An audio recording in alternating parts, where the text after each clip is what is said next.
دریا درود پڑھتا ہے اور میرے مصطفیٰ پہ یارو میرا مولا درود پڑھتا ہے۔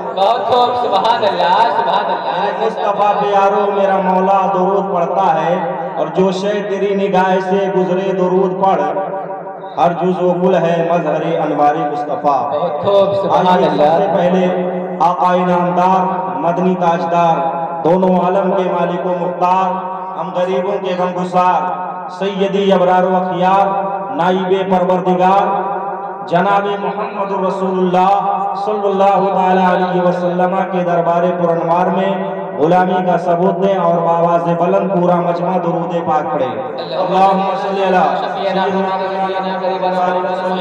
صلاۃ و سلام علیک یا رسول اللہ صلی اللہ تعالیٰ علیہ وسلم۔ حاضرین محترم، آپ اپنے ماتھے کی نگاہوں سے دیکھ رہے ہیں کہ علماء کرام شورائے اسلام کا ایک جماعت ہر سنی مسلمان پر ہوتی ہے، دنیا میں ہے تو بھی رحمت ہے، دنیا سے چلا گیا تو بھی رحمت ہے۔ اور میرا دعویٰ ہے ہر سنی زندہ ہے مرنے کے بعد بھی۔ لوگ کہتے ہیں ولی قبر میں کیسے زندہ ہے، نبی قبر میں کیسے زندہ ہے، میں کہتا ہوں ہر مومن زندہ ہے۔ اگر زندہ نہ ہوتا تو پھر ہمیں حکم نہ دیا جاتا کہ جب تم قبرستان پہنچو تو کہو السلام علیکم یا اہل القبور، سلام کرنے کا حکم ہے۔ سونے والے کو سلام نہیں کیا جاتا ہے، تو جو مردہ بیٹا ہے اسے کیوں سلام کا حکم دیا گیا؟ پتہ یہ چلا کہ سونے والا بے خبری میں ہے، آپ کے سلام کو نہیں سن سکتا ہے، اس لیے وہاں منع کیا گیا ہے۔ مگر قبرستان میں لیٹا ہوا مردہ عذاب کو بھی محسوس کرتا ہے اور ثواب کو بھی محسوس کرتا ہے، اس لیے تمہارے سلام کو بھی سنتا ہے، اس لیے حکم دیا گیا سلام کیا۔ میرے آقا صلی اللہ تعالیٰ علیہ وسلم کی زندگی تو ایک اعلیٰ زندگی ہے۔ بس چند شعر آپ سن لیں اپنے آقا کی تعریف میں کہ دہر سے نور حرم تک پہنچا، دہر سے نور حرم تک پہنچا، میرے گناہوں کا سلسلہ کرم تک پہنچا۔ یہ جو پروگرام آپ دیکھ رہے ہیں نا، بڑی محنت و مشقت کے ساتھ حضرت علامہ مولانا محمد کلیم صاحب، علامہ مولانا عبدالحلیم صاحب، علامہ مولانا محمد نعیم صاحب، علامہ مولانا مجیب اشرف صاحب، ان تمام بھائیوں نے مل کر اس پروگرام کو کامیاب بنانے کی کوشش کیا ہے۔ تمام گاؤں والوں سے، تمام مسلمانوں سے میری گزارش ہے کہ جو حضرات ابھی تک محفل میلاد مصطفیٰ میں تشریف نہ لائے ہوں وہ جلد سے جلد تشریف لے آئے، اس لیے کہ سب سے بڑی خوشی کی بات ہے کہ آج کس مبارک محفل میں آل رسول آئے ہیں، چمن طیبہ کے پھول آئے ہیں اور نبی کا صدقہ لے کر آئے ہیں۔ آج نبی کا صدقہ بٹے گا، جو جتنے خلوص سے آئے گا اس کو اتنا ہی زیادہ صدقہ ملے گا۔ دہر سے نور حرم تک پہنچا، میرے گناہوں کا سلسلہ کرم تک پہنچا، اور ان کی معراج کیا ہے خدا ہی جانے، ان کی معراج کیا ہے خدا ہی جانے۔ میری معراج ان کے قدم تک پہنچا، میری معراج ان کے قدم تک پہنچا۔ اور عزیزان ملت اسلامیہ، شاعر کہتا ہے اپنے نبی کی شان میں، آپ شعر پہ غور کیجئے کہ آئیے شوق سے توصیف پیمبر لکھیں، آئیے شوق سے توصیف پیمبر لکھیں، خود اپنے ہی ہاتھوں سے اپنا مقدر لکھیں، خود اپنے ہی ہاتھوں سے اپنا مقدر لکھیں۔ اور بات توفیق کی ہے ورنہ اگر دے دے خدا، بات توفیق کی ہے ورنہ اگر دے دے خدا، جب تو ہم نعت نبی عرش کے اوپر لکھیں، جب تو ہم نعت نبی عرش کے اوپر لکھیں۔ اور یا رسول اللہ آپ کے اوصاف کی کثرت کا بیان نہ ممکن، یا رسول اللہ آپ کے اوصاف کی کثرت کا بیان ناممکن۔ ارے کچھ اگر لکھنا ہو تو سورہ کوثر لکھیں، کچھ اگر لکھنا ہو تو سورہ کوثر لکھیں۔ اور رکھ دیا آقا نے جس پیالے میں دست رحمت، علماء کرام توجہ فرمائیں، میرے آقا کی عطا دیکھیں، رکھ دیا آقا نے جس پیالے میں دست رحمت، اس کو پیالہ نہ لکھیں بلکہ سمندر لکھیں۔ بہت خوب سبحان پیالہ اللہ نہ لکھے بلکہ سمندر لکھے، اور کوئی گھر پوچھے کون پرندہ ہے بہتر، کوئی گھر پوچھے کون پرندہ ہے بہتر، اپنی مرضی سے مدینے کا کبوتر لکھے۔ بہت خوب سبحان اللہ۔ ٹھنڈے لگ رہے ہیں، یہ ٹھنڈی کا موسم ہے کہ سب کے سروں پہ ٹوپی ہے، اگر گرمی کا موسم ہوتا نا تو ٹوپی نہیں ہوتی۔ میں سمجھ رہا ہوں آپ ٹوپی کیوں لگائے ہیں، ٹھنڈک سے بچنے کے لیے۔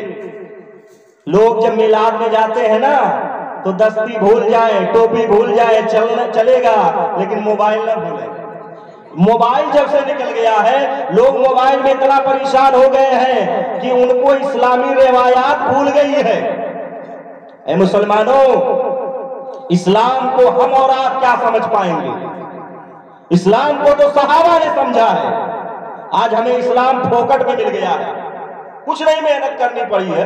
مسلمان گھر میں پیدا ہوئے، باپ کا نام بھی مسلمان، ہمارا بھی نام مسلمان، کوئی محنت نہیں کی، اس لیے ہم اسلام کی اہمیت کو نہیں سمجھ پا رہے ہیں۔ مگر صحابہ سے پوچھو اسلام کی اہمیت کیا اہمیت تھی، کتنی قربانیاں دینا پڑی ہے صحابہ کرام کو، عظیم المثال قربانیاں پیش کیا ہے صحابہ کرام نے، تب جا کے انہیں اسلام ملا ہے۔ بھوکے رہنا پڑا ہے تب جا کے اسلام ملا ہے، پیٹ پہ پتھر باندھنا پڑا ہے تب جا کے اسلام ملا ہے، گھر کو چھوڑنا پڑا ہے تب جا کے اسلام ملا ہے۔ ایسے آسانی سے ہمیں آج اسلام مل گیا ہے، اس لیے جو چیز آسانی سے ملتی ہے نا مسلمانوں، کوئی قدر نہیں ہوتی ہے۔ آج کے زمانے میں آپ بخوبی سمجھتے ہیں جو چیز آسانی سے مل جاتی ہے اس کی کوئی قدر نہیں ہوتی ہے، لیکن جو چیز مشقت سے ملتی ہے، پریشانی اور تکلیف اٹھانے کے بعد ملتی ہے، اس کی قدر ہوتی ہے۔ صحابہ کرام سے پوچھو اسلام کی عظمت کیا ہے، اسلام کیسے ان کو ملا۔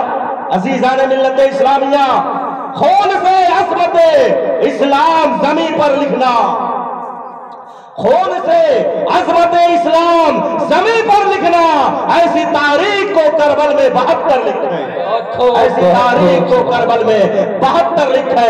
اے مسلمانوں سمجھ جاؤ، سمجھ جاؤ، دیکھو آج کیا ماحول ہے، اللہ اکبر، آج ہمیں اپنا تشخص مٹانا پڑ رہا ہے۔ آج ٹرین پہ چلے جائیے، بس میں چلے جائیے، دیکھنے میں پتہ ہی چلتا ہے کہ اپنا والا ہے کہ غیر ہے، لیکن ٹکٹ چیک کرو تو پتہ چلے گا کسی کا نام محمد اکمل ہے، کسی کا نام محمد فیصل ہے، کسی کا نام رضوان ہے، کسی کا کچھ نام ہے۔ عزیزان ملت اسلامیہ، آپ کہاں جا رہے ہیں مسلمانوں؟ کامیابی اسی میں ہے کہ اسلامی روایات پر عمل کرو، اسلامی تشخص کو برقرار رکھو۔ عزیزان ملت اسلامیہ، یہ اسلام آج لوگ کہتے ہیں نا اسلام خطرے میں ہے، اسلام خطرے میں ہے۔ مسلمانوں، اسلام خطرے میں نہ کل تھا نہ آج ہے اور نہ صبح قیامت تک رہے گا۔ اسلام کبھی خطرے میں نہیں رہا ہے اور نہ رہے گا۔ مسلمان خطرے میں، مسلمان خطرے میں ہے، اسلام کبھی نہیں خطرے میں ہے۔ اے مسلمانوں، اسلام پر عمل کرنے کی کوشش کرو، چھوٹی چھوٹی سنتوں پر بھی عمل کرو اور فرائض و واجبات پر بھی عمل کرنے کی کوشش کرو۔ بہت خوب، بے شک۔ میں عرض یہ کر رہا تھا مسلمانوں کہ اعلیٰ حضرت عظیم البرکات مجدد دین و ملت امام احمد رضا خان فاضل بریلوی اپنے نبی کی جب تعریف کرتے ہیں تو کیا فرماتے ہیں؟ سرور کہوں کہ مالکو، مولا کہوں تجھے، باغ خلیل کا گل زیبا کہوں تجھے، باغ خلیل کا گل زیبا کہوں تجھے، لیکن رضا نے ختم سخن اس پہ کر دیا، خالق کا بندہ خلق کا آقا کہوں تجھے۔ سبحان اللہ، سبحان اللہ۔ فرماتے ہیں نا تو زندہ ہے واللہ، تو زندہ ہے واللہ، میری چشم عالم سے چھپ جانے والے، میری چشم عالم سے چھپ جانے والے۔ آج کچھ لوگ کرتا پائجامہ والے، ٹوپی داڑھی والے کہتے ہیں نبی تو ہماری طرح ہیں، نبی مر کر مٹی میں مل گئے ہیں۔ میں ان سے کہنا چاہتا ہوں اٹھاؤ تاریخ کے اوراق اور پڑھو، مطالعہ کرو۔ میرے آقا صلی اللہ علیہ وسلم کے بارے میں اعلیٰ حضرت فرماتے ہیں انبیاء کو بھی اجل آتی ہے مگر ایسی کی فقط آنی ہے، پھر اسی آن کے بعد ان کی حیات مثل سابق وہی جسمانی ہے۔ اٹھاؤ تاریخ، مطالعہ کرو۔ میرے آقا صلی اللہ علیہ وسلم جب مسجد